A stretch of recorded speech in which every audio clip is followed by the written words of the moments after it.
Onte preguntábame un amigo meu, dicíame que el pensaba que plantara varios tipos de xudías, pero agora non tiña moi claro se eran xudías ou se eran lentellas, ou sea, se eran fabas, porque estaban moi gordas.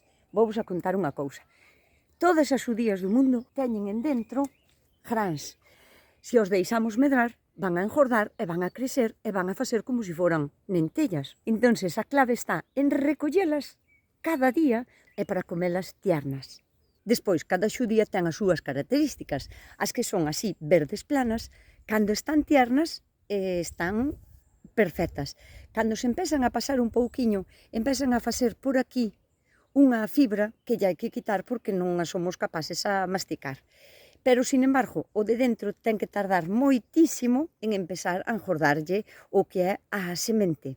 No caso da xudía plana amarilla, haina que coller cando aínda está un pouquiño verde clariña, porque en canto se pasa un pouco o seu gran, sabedes que está así como agordiño, vólvese moi fibrosa, moi rápido á parte de fora e na parte de dentro empeza a engordar as sementes e fai como se fora xa unha lentella, o sea, unha fava.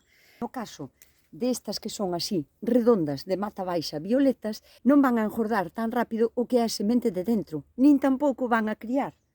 Como cría a verde esta fibra que lle recorre toda a piel, estas non o fan. Pero estas o que fan é volverse moi duras por todo, o sea, o que é a súa carne total toda, volvese como moito máis fibrosa toda ela. O importante é recollelas canto máis tiernas mellor para poder disfrutalas no seu máximo esplendor.